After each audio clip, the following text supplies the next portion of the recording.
kematian antara perjalanan Magelang misalnya ke Jakarta, kemudian tuh sebenarnya tidak ada, tetapi dari recorder yang tidak bisa terbantahkan sesungguhnya sudah mulai terungkap. Nah, yang selama ini kita bilang kenapa cara tuduhan pelecehan seksual itu menurut kami itu adalah sepertinya simsalabim. Ada orang mau dibunuh kemudian melakukan pelecehan seksual. Bagaimana orang sudah mau dibunuh tetapi kemudian melakukan pelecehan seksual? Itu yang saya bilang logika kita, tiba-tiba polisi yang hebat-hebat ini, tapi syukurlah sudah kemudian dinonaktifkan, tiba-tiba melakukan pelecehan seksual. Saya selalu bilang Bang Karni dalam dialog kita, nggak ada di dunia ini pelecehan seksual itu dilakukan oleh jongos kepada atasannya, nggak ada lah. Polisi kita ingatkan jangan melintir, tiba-tiba ngomong lagi soal pelecehan seksual. Kasihan ibu ini nanti gitu loh. Jangan sampai kehormatan ibu ini kemudian diacak-acak lagi, karena hasil daripada katakanlah digital itu sudah sangat mudah. Nah oleh karena itu kita dorong betul-betul kepolisian, fokus saja. Jangan lagi melintir-melintir, yang bayangan saya nanti polisi kemudian jadi korban lagi seperti katakanlah yang pertama ketika publik kemudian tidak terlibat.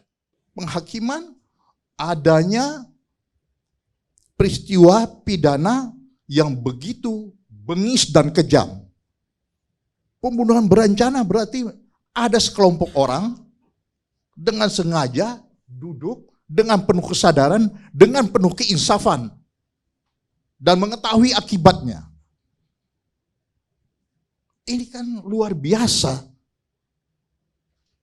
Sehingga masyarakat yang tidak mengerti hukum akan termakan. Ini artinya apa? Menjadi fitnah, menjadi peristiwa hukum lagi. Karena saya kira terlalu jauh beliau ini. Karena bukan terlalu jauh, saya membicarakan apa yang saudara bicarakan. Sebentar tadi Anda bicara soal pembunuhan perencanaan. Saya pikir saya tidak ngomong tuh. Saya kira Anda harus profesional. Fakta yang saya bilang adalah orang terbunuh. Anda bisa komentari nggak ada orang terbunuh? Iya betul. Saudara. Apa yang Anda bilang tendensius, penghakiman? Ya, ini ya. Pernyataan saya dulu. Oke. Jangan apakah saya ada bilang pembunuhan perencanaan? Sekarang begini saudara lagi bicara ya. Saya kan tadi berbicara, tapi Anda menyebutkan nama saya. Komentari apa pernyataan saya yang Anda bilang tendensius penghakiman? Begini, dengan ucapan-ucapan yang tidak runut. Ya kan? Yang mana? Jangan Anda yang menghakimi. Kita harus. Enggak sebentar. Bagaimana pendapat saya? Kita ini orang sarjana hukum. Kita ini orang sarjana hukum. Sebentar kan. Kita belajar yang mana yang tidak peristiwa runtut? dulu. Yang mana yang tidak runtut? Kita mulai peristiwa dulu kan. Anda yang jadi hakim kok tiba-tiba jadi hakim kepada saya. Katakan bukan saya cuma hakim. Saya tidak mengatakan hakim, saudara. Jangan kau menghakimin orang. Bukan menghakimi. Pendapat saya. Bukan menghakimi. Loh, Anda tadi bilang tidak. Coba kita lihat saja ya. Kita orang hukum tuh bicara fakta. Kemudian bukti. Saya bilang gitu ada kan. fakta yang terbunuh. Apa yang Anda bantah dengan itu? Anda mengatakan. Tunggu saya selesai dulu saya bicara. Loh, karena Anda mengatakan yang tidak pernyataan saya. Bukan. Jadi harus Bapak saudara dengar dulu kan. Kita tuh seorang sarjana hukum bicara fakta. Ini kan saya bicara menurutnya, kejadiannya, peristiwanya. Penyebab mati itu apa? Iya kan? Tembakan itu apa? Saudara tadi bicara juga tentang pelecehan segala macam. Ya itu harus dibuktikan semua.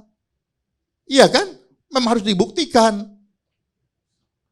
Saudara tadi juga mengatakan, tidak mungkin bawahan kepada atasan. Tidak mungkin. Kita bicara fakta saja nanti. Itu kan pendapat saudara. Tidak mungkin terjadi bawahan sama atasan. Buktinya apa? Kita jangan selalu kemudian dengan berani maka tidak mungkin bawahan berani dengan atasan. Jangan bicara dulu, nanti setelah selesai dilakukan penyidikan. Benar apa tidak? Iya kan? Ini juga suatu bukan fakta juga. Faktanya nanti memang dilaporkan ada pelecehan. Itu kan masih berjalan prosesnya. Masih berjalan. Tunggu dulu selesai. Makanya saya bilang saya dorong tadi sahabat saya Erik supaya polisi cepat. Bukan saya mengatakan sudah ada kesimpulan. Tidak bisa saudara mengatakan. Tadi saudara yang mengatakan. Anda boleh Jelas. kita berotot, tapi jangan bantah pernyataan saya. Silakan aja berikan pendapatmu. Itu pendapat saya. Kalau begitu berikan pendapat Anda tidak menghakimi pendapat Saya saya. tidak menghakimi, kita berbeda pendapat di sini boleh. Wajar dong saya bilang, saya dorong dengan argumen saya Tidak bilang. bisa. Bukan Anda menilai pendapat saya. Bukan. Saya Berikan pendapat. pernyataan Anda Saya tentang sesuatu. pendapat. Ya kan, memang semua kita mendorong. Pendapat Salah saya satunya adalah kenapa? Ya kan, otopsi. Saya juga mendorong otopsi supaya cepat terbuka. Karena saya bilang ini sudah beredar berita yang macam-macam kan. Andaikan publik tidak berpendapat soal kematian Brigadir Yosua, ketika mayatnya tidak bisa dilihat ibunya, dan publik diam Bang Karni, apakah malam hari ini kita ada di sini? Apakah kemudian terbunuhnya Brigadir Yosua, kemudian dengan mati sia-sia dan kemudian kematiannya model begitu, apakah terungkap? Saya pikir karena konstitusi kemudian memberikan hak setiap orang untuk berpendapat. Tetapi pada saat yang sama juga, kalau ada publik juga ada batasnya, ada konsekuensi hukum termasuk sahur siagian. Tetapi jangan kita dilarang. Sama tampak. Kalau saya melaporkan Ferdy Sambo kemudian saya tangkap, bila perlu tembak saya kalau memang ada salah, ada dasar menembak. Tetapi jangan coba-coba ancam-ancam orang lain. Ya, silakan Anda berikan pendapat Anda, tetapi jangan Anda kemudian ancam-ancam pendapat orang lain. Silakan saja gitu loh. Itu aja. Ini bukan ancam-ancam. Ya, bukan ancam-ancam. Kita menyampaikan pendapat boleh. Tapi pendapat yang itu harus selaras juga, harus didukung oleh bukti dan fakta. Fakta dan bukti itu harus. Jadi bukan asal bicara. Saya ketekankan lagi, kenapa saya bilangin kembali tadi, tidak mungkin dibilangin. Seorang bawahan berani sama atasan. Itu jelas tidak bisa itu. Itu kan pembicaraan Bang Saur yang sangat tadi bicara dengan keras sekali gitu. Ya. Apa tidak mungkin? Nah, itu biarkan nanti penyidik yang membuktikannya. Biarkan penyidik yang mengerjakannya. Baik. Dari awal saya bilang silakan. Saya tidak boleh, bukan tidak boleh berpendapat, boleh. Tapi jangan asal bicara. Jangan Nanti bilang kalau asal bicara. Anda bantah saya tadi. Saya tersinggung loh kalau Anda bilang jangan bicara. Apa kesalahan daripada Tampak ketika membuat LP kepada kepolisian? Apakah ada yang lebih mulia dari Saya situ? tidak bicara itu. Makanya tolong Anda juga Saya proporsional. bicara tentang tadi saudara. Asal bicara jangan tentang ngomong. apa? Yang mana asal jangan ngomong? Saudara tadi bicara tidak mungkin seorang bawahan berani sama atasan. Itu yang saya Silakan. ulang. Anda kok. Ya Anda kan masalah silakan. pelecehan itu. Iya, Itu Anda yang saya silakan. bicara. Tapi itu teori yang saya tahu. Itu. Iya. Jangan asal bicara, serahkan kepada penyidik.